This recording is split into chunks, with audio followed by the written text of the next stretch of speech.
schedule.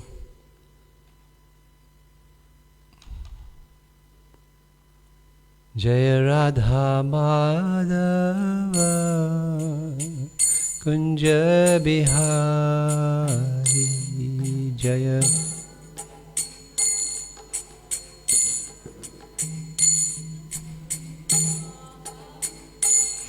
Jaya Radha Madhava Kunja Bihari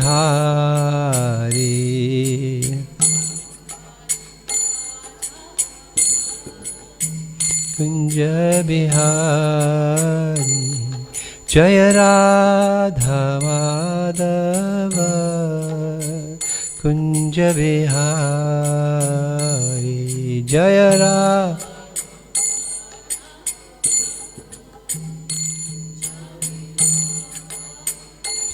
Jaya Gopi Janavalabha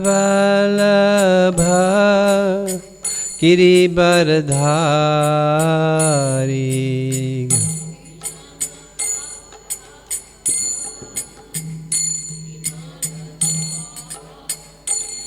Jaya Gopi Janavalabha Giribardhari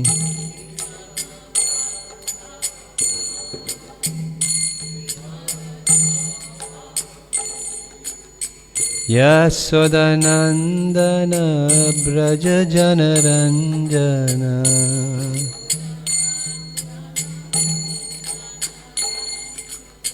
Yasodanandana Braja Janaranjana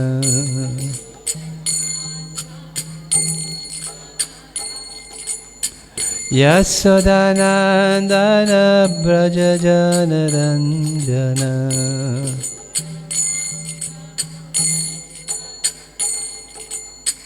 Yamunatira Vanachari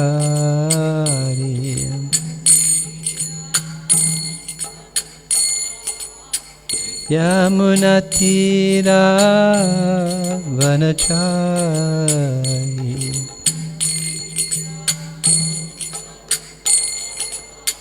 Yamunatira Vanachari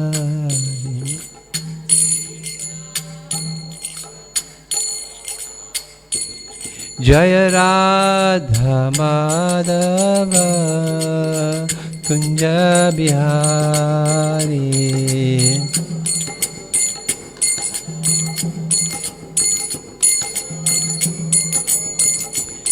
Jaya Radha Madhava Kunja Bihari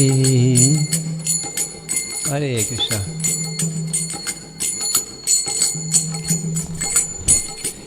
Jaya Radha Madhava Kunja Bihari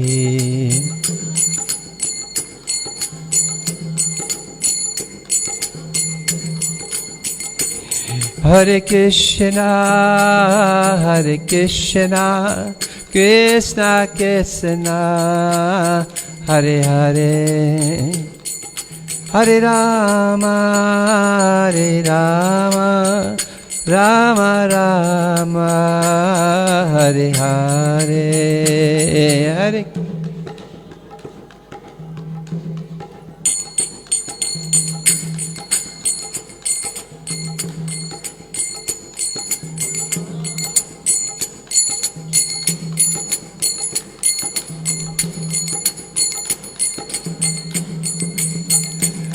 Hare Krishna, Hare Krishna, Krishna Krishna, Hare Hare, Hare Rama, Hare Rama, Rama Rama, Hare Hare, Hare Krishna.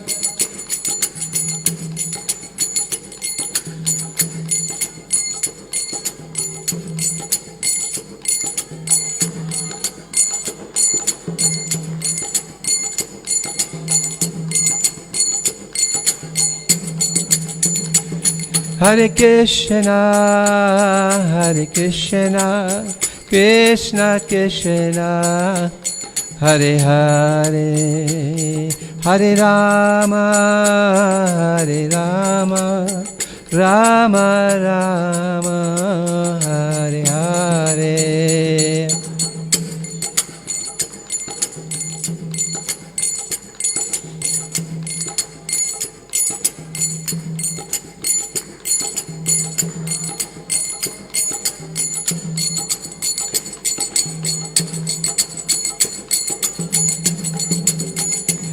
Jaya Radha Radhanatha Radha Radhanatha Radhe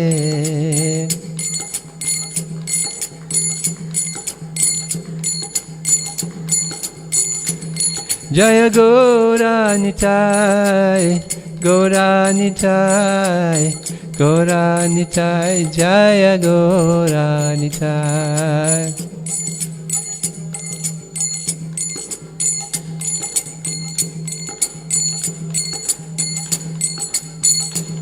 Jaya Prabhupada Prabhupada Prabhupada Jaya Prabhupada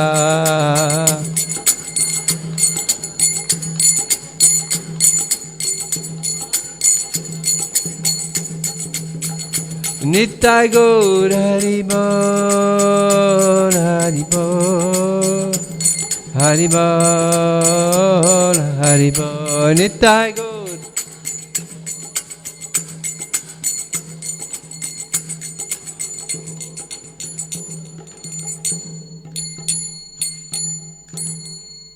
Shri Shri Radha Radhanath ki Shri Giri Govardhan ki Shri Shri Nitai Gaur Hari ki Hari Nam Sankirtan ki Jagat Guru Srila Prabhupada ki Samaveta Bhakta Vrinda ki Gaur Premanande Hari Hari Bol. All glories to the assembled devotees. All glories to the assembled devotees. All glories to the assembled devotees. All glories, all glories, all glories to Sri Guru and Gauranga. All glories to Srila Prabhupada.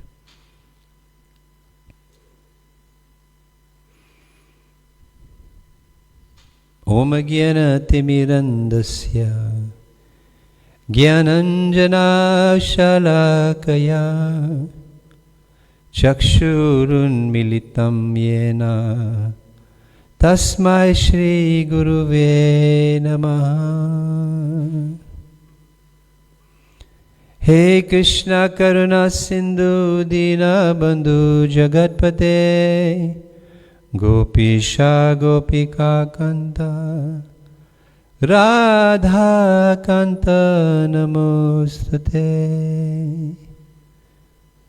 Tapta Kanchana Gourangi Radhe Vrindavaneshwari Vishabhanu Sutta Devi Pranamami Hari Priye Vancha Kalpadarubhyascha Kripasindubhya evacha Patitanam Pavanabhyo Vaishnavebhyo Namo Namaha. Namam Vishnu Padaya Krishna Prestaya Bhutale Srimate Bhakti Vedanta Swami Niti Namine. Namaste Saraswate Deve Gauravani Pracharine Nirveshesha Sunyavadi Paschatya Deshatarine. Jaya Shri Krishna Chaitanya Prabhu Nityananda Shri Advaita Gadadhar Shri Vasadi Gaura Bhakta Vrinda. Hare Krishna Krishna Krishna Hare Hare Hare Rama, Hare Rama, Rama Rama, Hare Hare. Vande Guru Nisha Bhaktan, Isha Isha Vatarakan, Tat Prakasham Tat Shakti, Krishna Chaitanya Samgyakam. Vande Shri Krishna Chaitanya Nityananda Sahodito Godadaya Pushpavanto Chitra Sando Tamo Nudo Mukam Karoti Vachalam Pangam Langayate Girim Yat Kripatamaham Vande Shri Guru Dinatarinam. Narayanam Namaskritya Naram Chaiva Narotamam Devim Saraswati Vyasam Tato Jaye Udhiraye Nasta Prayashu Badreshu Nityam Bhagavata Sevaya Bhagavati Utamashloke Bhaktir Bhavati Naistake. We are reading from Srimad Bhagavatam, and the canto is 4, chapter 17, text 29 onwards. So we are now at text 29. Om Namo Bhagavate Vasudevaya. Om Namo Bhagavate Vasudevaya. Om Namo Bhagavate Vasudevaya.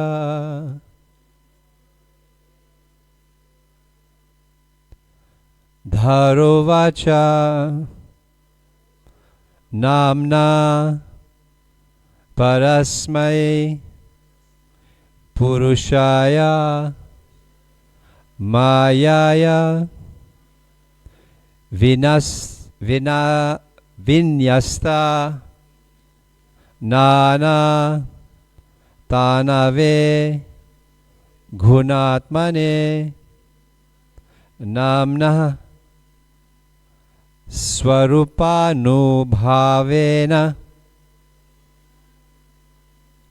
Nirduta Dravya Kriya Karaka Vibramor-mayi Dharuvacha Namna Parasmai Purushaya Mayaya Vinyastanana Tanave Gunatmane Namna Sarupanu Bhavena Niduta Namna Swarupa Nubhavena Nirduta Dravya Kriya Karaka Vibramor-mayi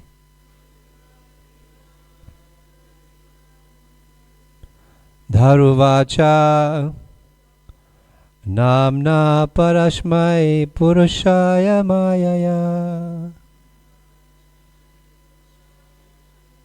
Vinyastanana Tanave Gunatmane Namna Swarupanu-bhavena Niduta Dravya Kriya Karaka Vibramor-mayi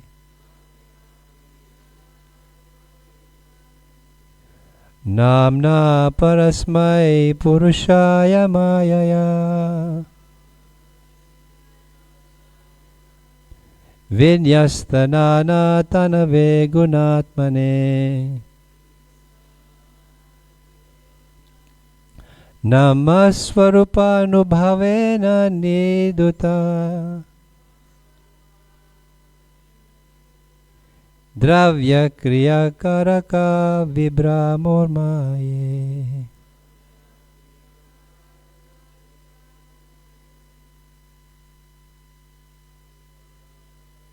Dharuvacha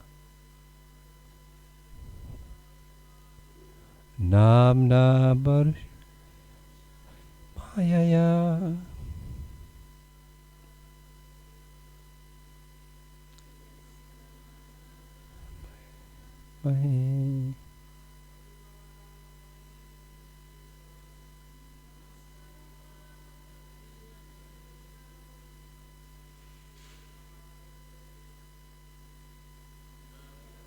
Jaya Karaka Vibramoya.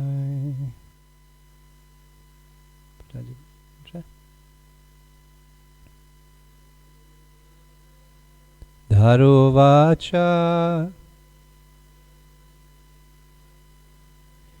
Namna Parashmai Purushayama Yamya Vinastana Tanave Gunatmane Namaswarupanu Bhevana Niduta Dravya kriya karaka vibramormaye. Dharuvacha Namna parasmai purashaya mayaya Vinyastanane tanave gunatmane Namaha Swarupna Bhavena Niduta Dravya Kriya Karaka Vibramurmaye Dharuvacha Namna Parashay Purushaya Mayaya Vinyastana Tanave Gunatmane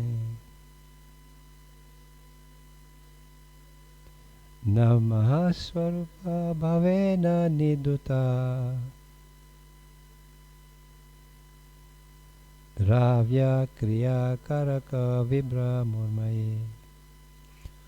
Dhara, the planet Earth, Uvacha, said, Namaha, I offer my obeisances, Parasmai, unto the transcendence, Purushaya, unto the person, Mayaya, by the material energy,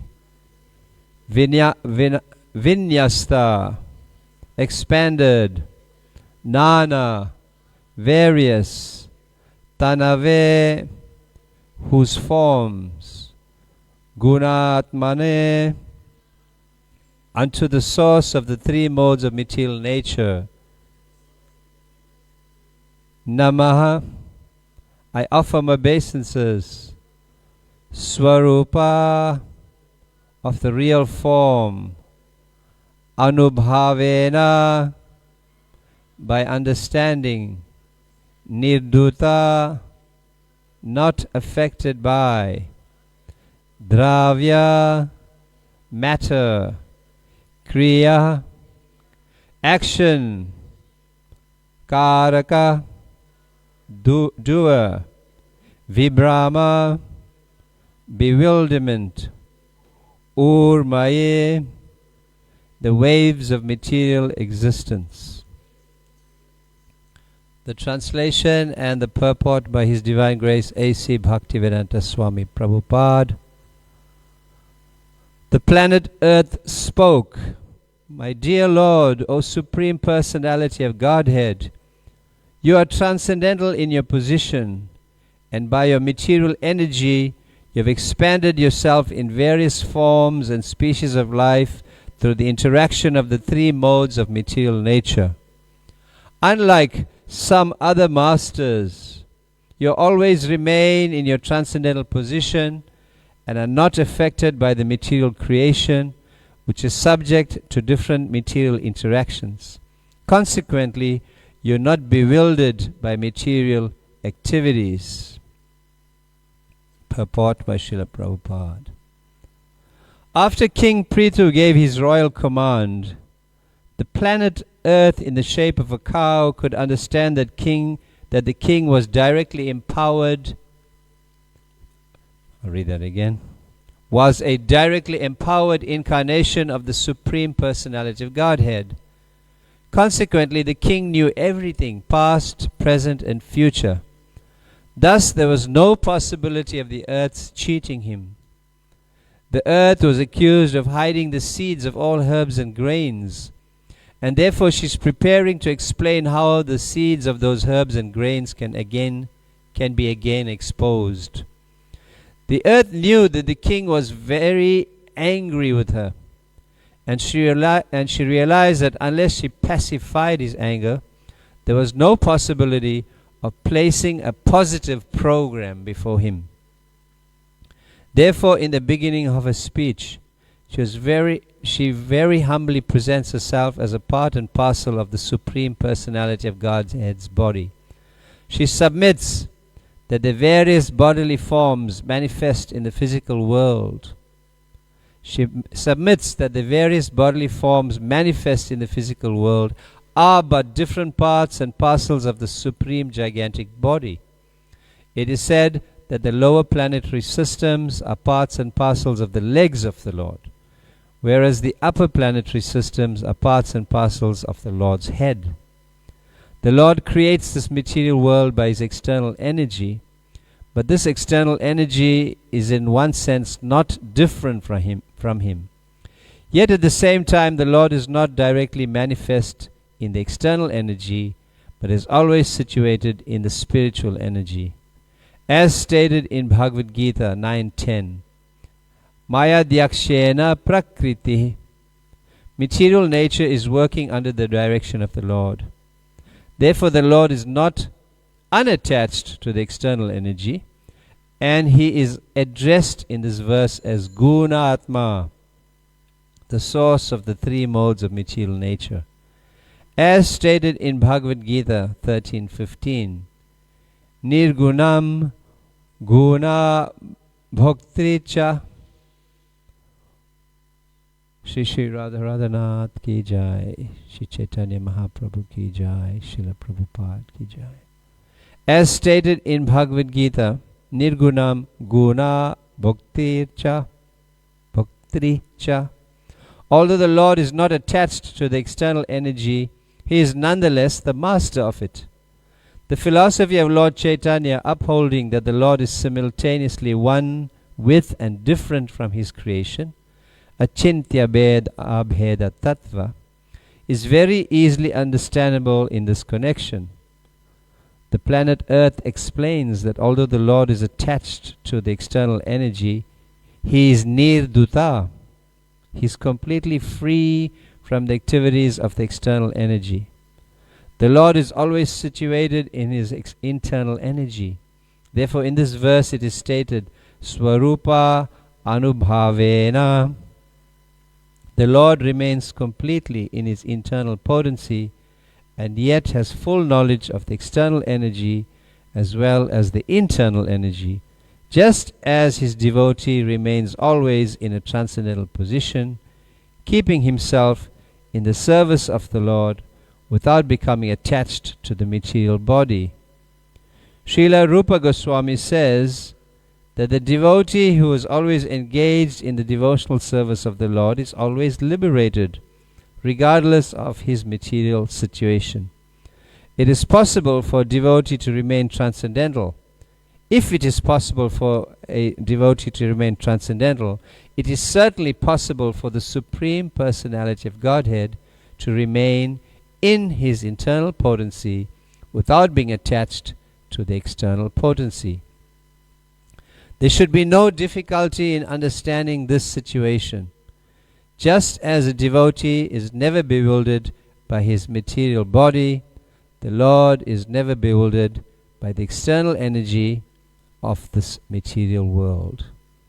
A devotee is not hampered by the material body, although he is situated in a physical body that runs according to so many material conditions, just as there are 5 kinds of air functioning within the body and so many organs, the hands, legs, tongues, genitals, rectum, etc., all working differently. The spirit soul, the living entity, who is in full knowledge of his position, is always engaged in chanting Hare Krishna, Krishna Krishna, Hare Hare, Hare Rama, Rama Rama, Hare Hare, and is not concerned with the bodily functions. Although the Lord is connected with the material world, he is always situated in his spiritual energy and is always unattached to the functions of the material world. As far as the material body is concerned, there are 6 waves or symptomatic material conditions: hunger, thirst, lamentation, bewilderment, old age, and death. The liberated soul is never concerned with these 6 physical interactions. The Supreme Personality of Godhead, being the all-powerful master of all energies, has some connection with the external energy, but is always free from the interactions of the external energy in the material world. So the translation again: the planet Earth spoke, "My dear Lord, O Supreme Personality of Godhead, you're transcendental in your position, and by your material energy, you've expanded yourself in various forms and species of life through the interaction of the 3 modes of material nature. Unlike some other masters, you always remain in your transcendental position and are not affected by the material creation, which is subject to different material interactions. Consequently, you are not bewildered by material activities." So, following in the wake of a very dynamic presenter, His Holiness Keshava Swami Maharaj, we are probably pale in comparison in terms of realization and devotion. But we gain some inspiration from great devotees like that, and it helps us. I had a realization during Guru Puja. I was unfocused and I forgot some lines, and given that myself I have 1 foot in the material nature, which is quite intense, and try to be engaged, as much as possible with whatever limitations we have, I can see how that material nature can sap you. Last night I was up till like 1, trying to fulfill some university requirements. But it is indeed, as it says here, you're not bewildered by material activities to the Supreme Lord. But we are tathastha, and depending on our association of which nature, we can become covered. So that is a kind of a wake-up call, a further wake-up call. So King Prithu is Krishna, is Vishnu, and we understand the context that having been churned from the right arm of King Vena, together with his consort Archie, he is being was installed by the Brahmanas to rule this planet Earth. And King Prithu Vainya, Aniyojina, one who is not produced from the yoni, one who is manifest without any normal process of intercourse. So this king is a plenary expansion of Krishna, together with his consort Lakshmi, and the Brahmanas being very, very inspired and excited to have King Prithu now rule, initially gave him so many gifts. They glorified him with the praise singers, and he was installed on the throne. And having been installed now rightfully, it's time for action. You have all this glorification and so on. Now it's time for action. So the Brahmanas, they approached him and said to him, now that the entire earth is bereft of rain, it has become under the impact of unrighteousness. So King Prithu, you rectify this now. So having reciprocated his respects to the Brahmanas, very significant point in the previous chapter also, where he offers his respect not only to the Brahmanas, to the other kings, to the citizens, to the ordinary persons, and it says to all castes and others of other cultures. So the king himself, he made everybody happy, and as a leader, so powerful leader, yet so humble, and understood his position as the being placed as a servant of the people. I think Maharaj touched on last week on some very powerful leadership ideas, and we, for whatever it's worth, we get cast into some position sometime, whether it's department head, whether it's leading a namahata, whether it's leading a temple, or you get a project given to you for which you become the head, and so on. And often we may find that that leadership position gives us some kind of power. And if we are not mindful and not conscious about how power can be used positively or negatively, then we may not develop the correct attitude in that service. And we fry people.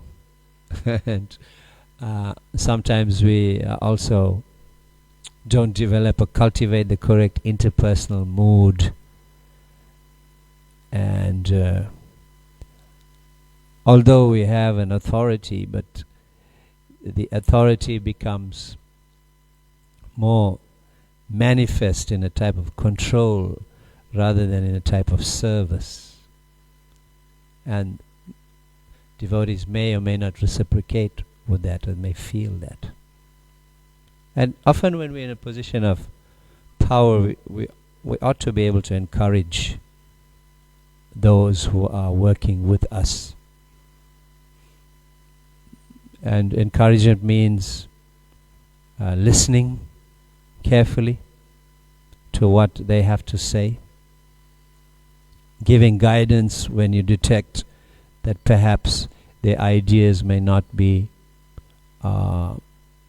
correct in certain ways, as well as being able to praise and encourage. Sometimes leaders are not inclined to give praise and encouragement because they are fearful of giving their power away. But here we see King Vena, King Prithu, he encouraged, he reciprocated respects to everybody. Even we see in Lord Ram's pastime. He was so loved by the people. Although being such a great king, he maintained the idea of being a servant. So it is described that in the previous verses that after being asked to rectify the situation, then he began to meditate, he began to think, he began to contemplate. A leader is not one who is impulsive. He put his thought into what he should do.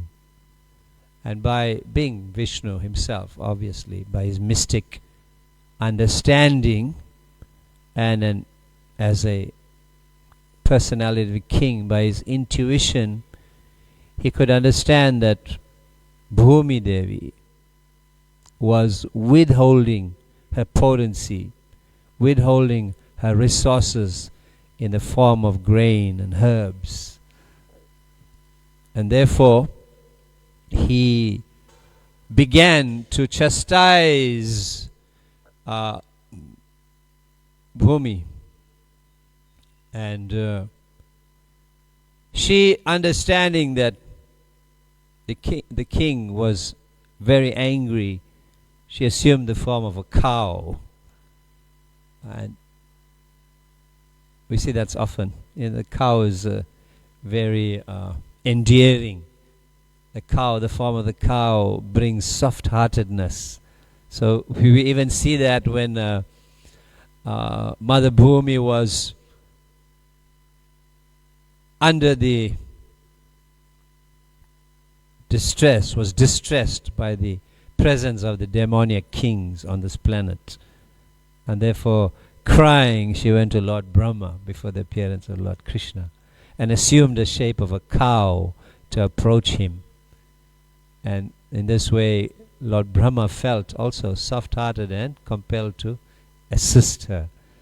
So she cried that I am distressed by the presence of the demoniac king. So Brahma then approached Lord Krishna on the planet of Svetadvip.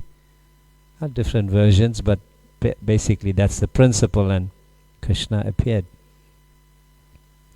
We also see we read Krishna book, right, once a week, Sunday morning.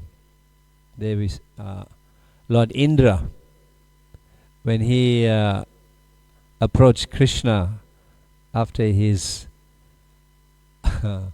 trying to devastate and annihilate all the residents of Vrindavan and becoming humiliated, humbled, embarrassed by not being able to. Then he approached Krishna in a secluded place to beg for forgiveness. But he took counsel before that from Lord Brahma. What should I do? I've offended Krishna. And Lord Brahma said, take Surabhi with you. So Surabhi approached. First, Indra put Surabhi in front to pacify Krishna. So we see she takes this form. So she helplessly surrenders to him. And however, King Prithu was not to be pacified. He was still very angry. In the previous verse he said he became exactly like Yamaraj. Yamaraj is powerful, fiery, punitive, the mood of punishment, bearing the rod of punishment. So he was not to be pacified. So she began to address him, Dharmagya. You are all knowledgeable about all the dharmic principles. I am appealing to you. I'm a woman. You know the code, the Kshatriya code. You please protect me. And then she began to also try to explain to him that if you kill me and I'm the earth, then all the inhabitants also will become destroyed. So your killing of me will be counterproductive So she tried all the arguments, but King Prithu was still not pacified. So earlier we read in the same Leela of King Prithu that the women are meant to be protected. No matter what they do, even if they engage in abominable activities, they're not to be killed. There's a different code applies to the treatment of women.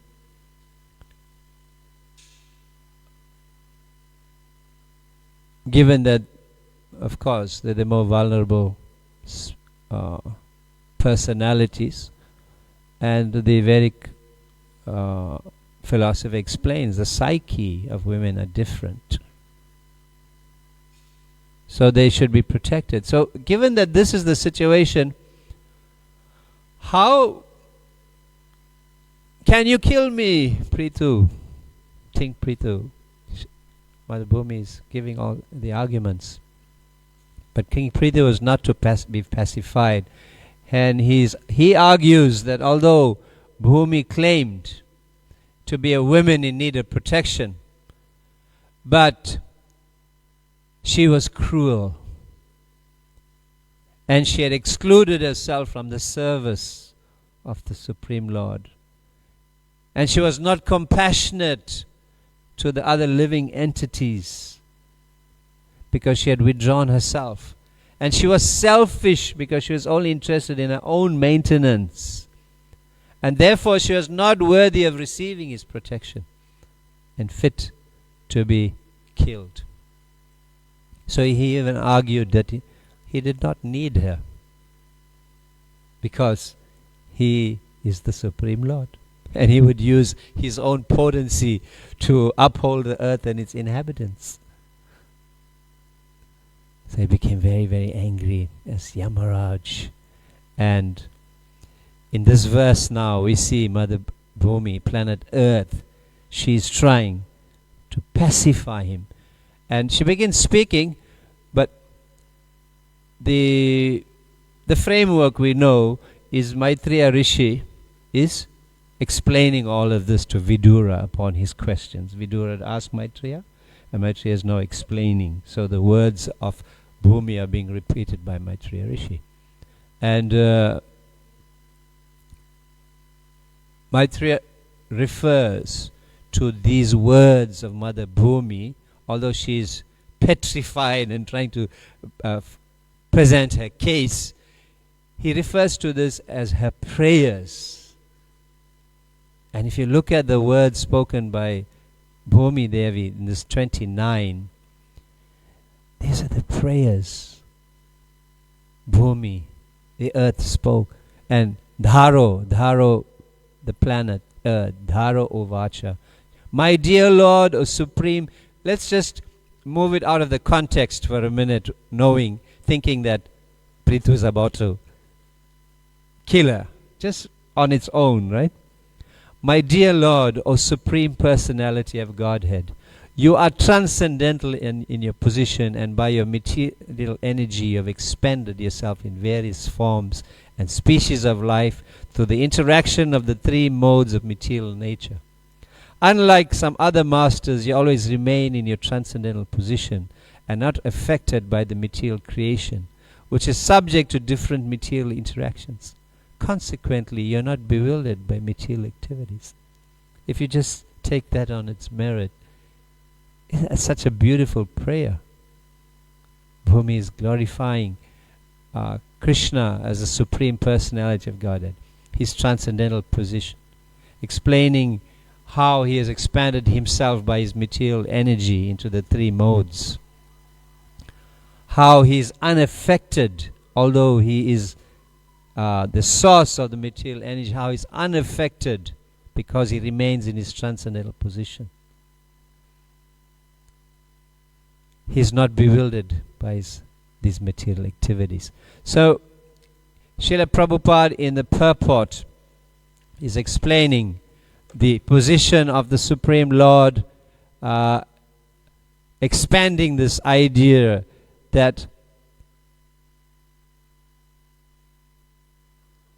the Lord creates his material world by his external energy, but this external energy is in one sense not different from him. Yet at the same time, the Lord is not directly manifest in external energy, but is always situated in the spiritual energy. As stated in Bhagavad Gita 9:10, Madhyakshena prakriti suyate sa characharam hetuna nena kuntaya jagat vipari vartate. The translation is, this material energy, which is one of my energies, is working under my direction, O son of Kunti, producing all moving and non-moving beings. Under its rule, this manifestation is created and annihilated again and again. And in that purport, Srila Prabhupada speaks there, explains there about the Lord as the creator and the director, and the material nature as the manager. So the Lord is aloof from all of the activities of the material world, but remains the supreme director. So Krishna explains elsewhere, Aham bija pradapita sarva yonisa kuntaya. I am the source, I am the father, I am the source of all the living entities. So he is not directly attached. When we speak about the word attached here, it's not referring to the attachment as we have in terms of an emotional attachment, but we speak about a link. So, therefore the Lord is not unattached to the external energy. He's not unattached in the sense that he is the source of that creation.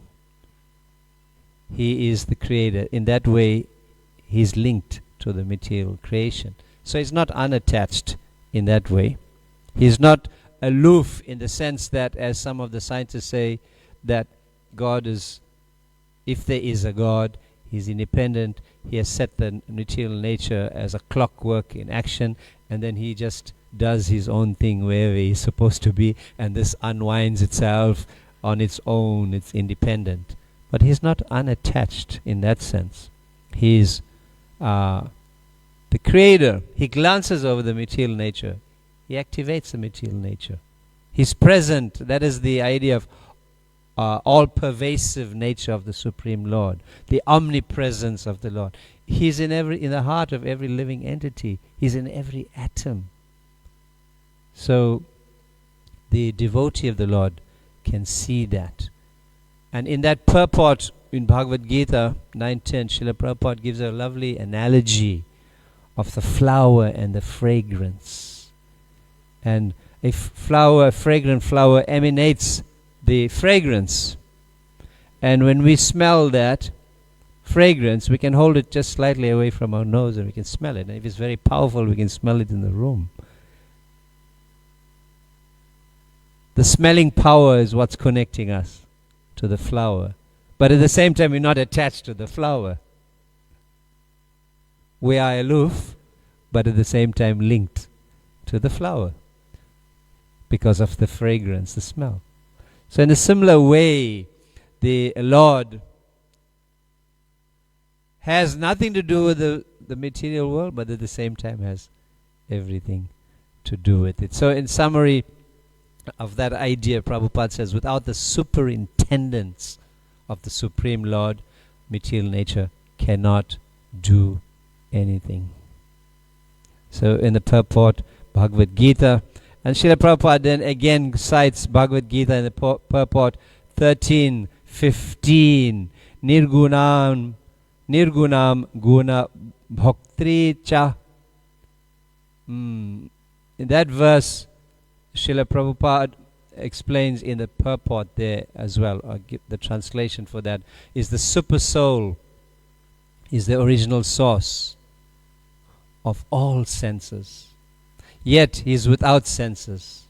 He is unattached, although he is the maintainer of the living beings.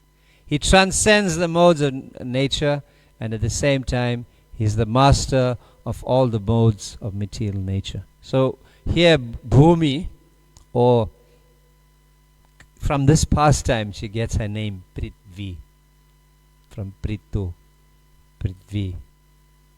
So Prithvi is explaining the technical aspects of the Lord's position in her prayer, in her glorification of the prayer. So the Lord is the master of the modes of material nature, which harkens to the idea that's also discussed in Sri Ishopanishad about Nirguna and Saguna.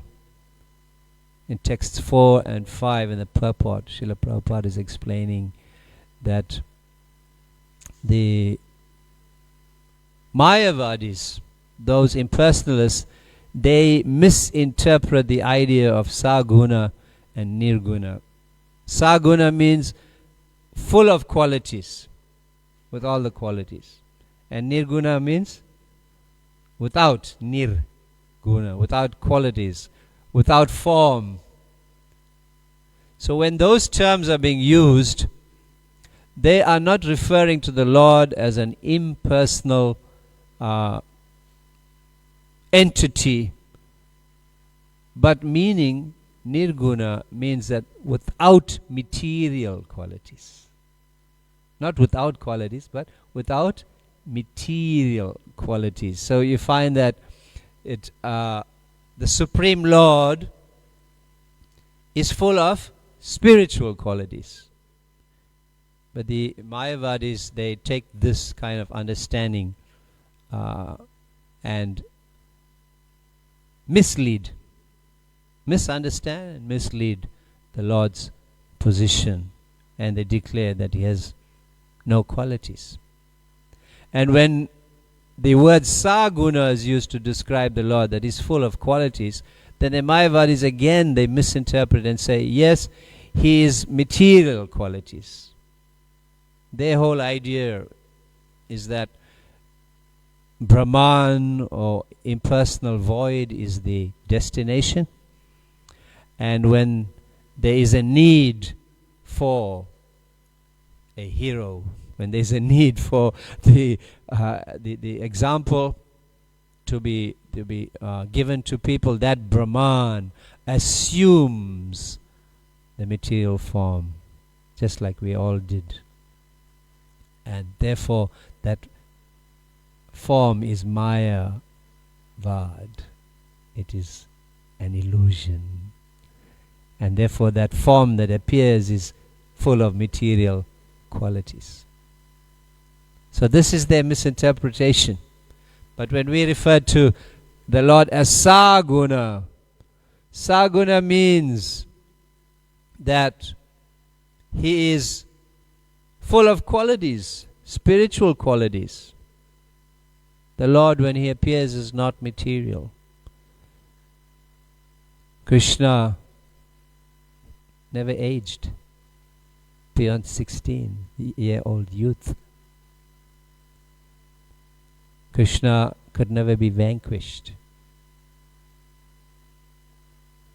Our forms are temporary, full of material qualities. Nirananda, Asat,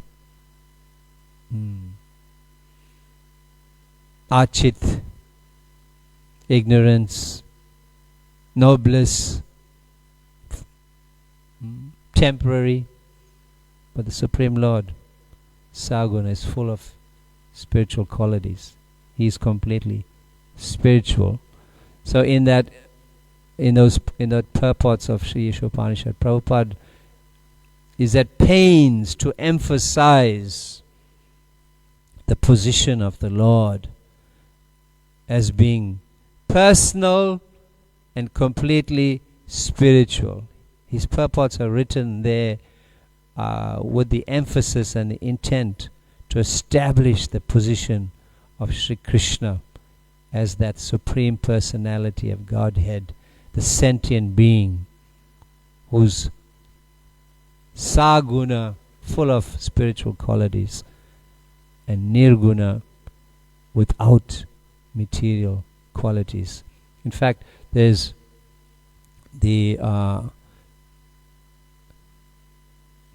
translation of that verse. Let me get Ishopanishad.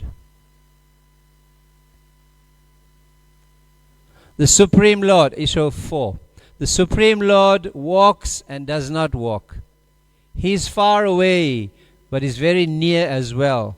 He is within everything, yet he is outside of everything. So the inconceivable potency of the Lord is being described. He walks, but he does not walk.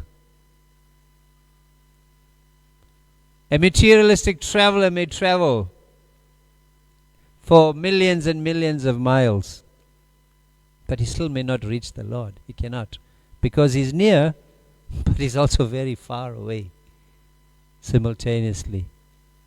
He's near for the devotee, but far away for the materialist. He's within everything and yet he's outside of everything. Bahir Nishringa, Ridhaya Nishringa.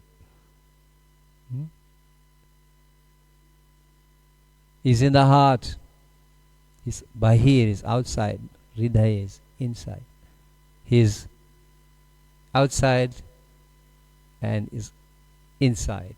Is within everything. So this is the inconceivable potency of the Lord. And the contradictions given here, apparent contradictions, they actually are not contradictions because they prove the inconceivable potency of the Lord. He walks and does not walk. Ordinarily, if someone can walk, Prabhupada says, it's illogical to say he cannot walk. So the impersonalists, they accept only the Lord's impersonal activities. And we can understand from the purport, then Prabhupada goes on into the purport to establish that point, that the philosophy of Lord Chaitanya upholding that the Lord is simultaneously one and different from his creation. Achintya Veda Tattva. Although Prabhupada says is very easily understandable in this connection, yet it is not very easily understandable because it is the central principle of our philosophy. The Lord is simultaneously one and different. So the idea that the impersonalists have is a partial understanding. And as long as they're not antagonistic to the Lord, they can make an advancement. But if they're antagonistic to this idea that God is a person, then they won't make, in fact it becomes an offense and they will slide down further. Those who are envious of me, Krishna says, I cast them perpetually into the lowest species of life. The fools deride me when I descend in human form. So this is very when I read that verse, I always think about Shakshi Gopal and the witness. You know the story of Shakshi Gopal? He bore witness to the young brahmacharis being given a promise by the elderly Vaishnava that he served, who was giving his daughter in hand in marriage. And this young brahmachari said, you may be happy with my service now, but when you go back to your family, they will dissuade you from your your promise. So please come before the Lord and give your promise. So the Lord became the Shakshi, the witness. And later on, true to the brahmacharis preempting what would happen, the family refused.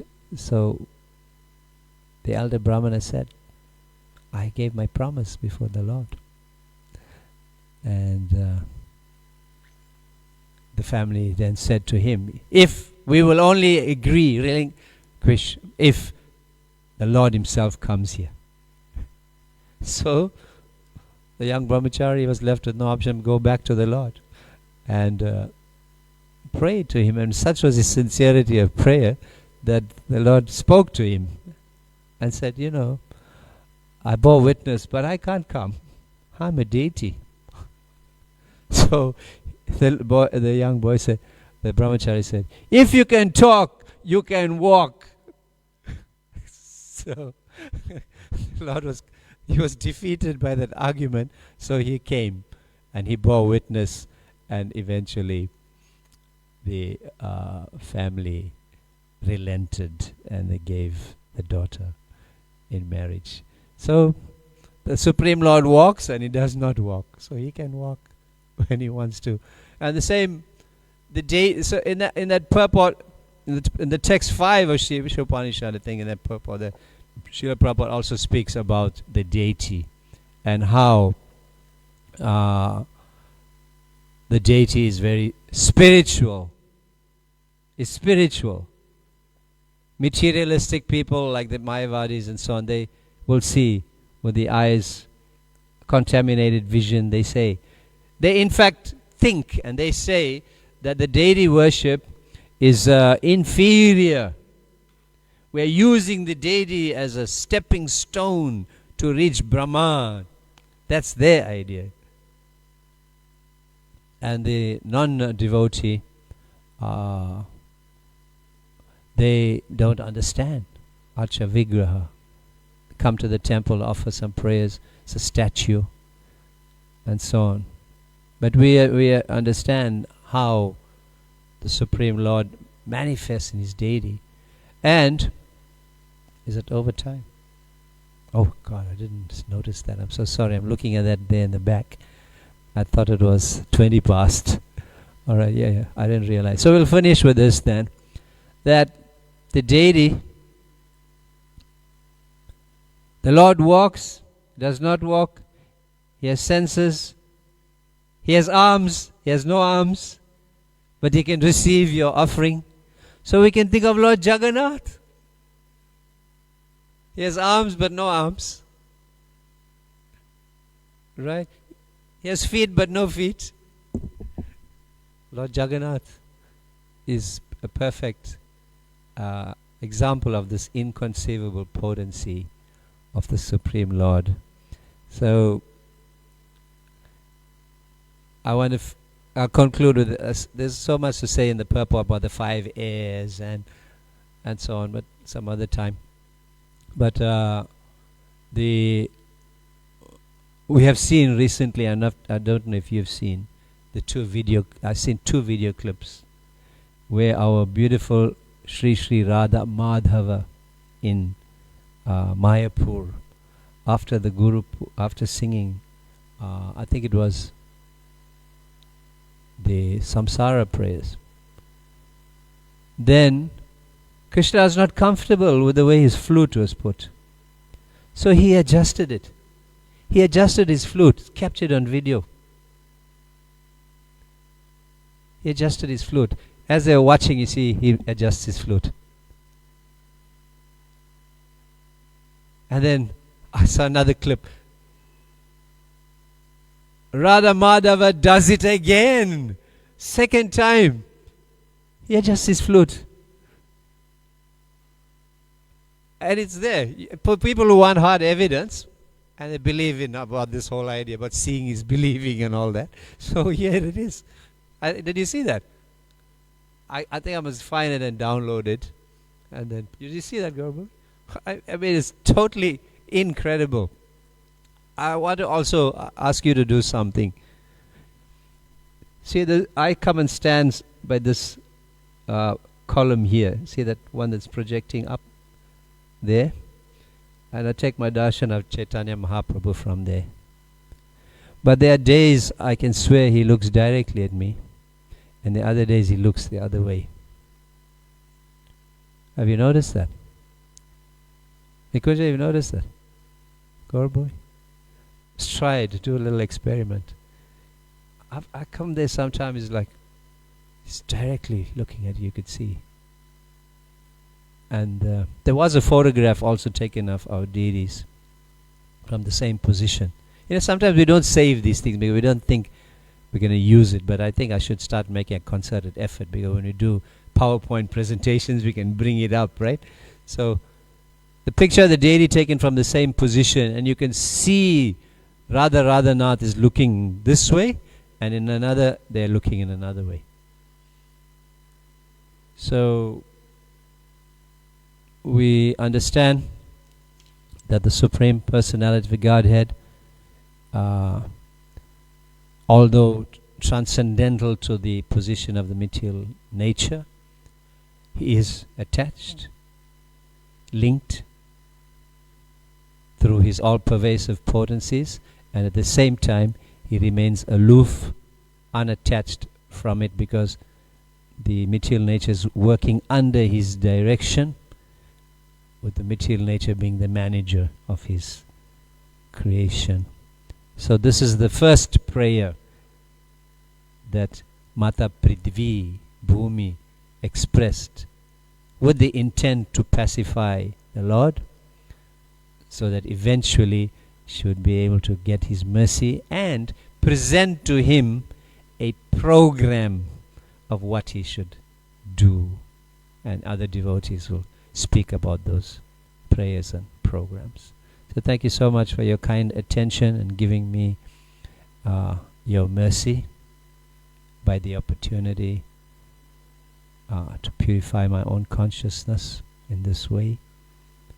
And we can take a lesson from King Prithu about our own leadership, our own qualities. Srila Prabhupada ki jai. Srimad Bhagavad Gita, Srimad Bhagavatam ki jai. Samaveta Bhakta Vrinda ki jai. Gaur Premanande, Hari Hari Bol. All glories to the assembled devotees. Hare Krishna.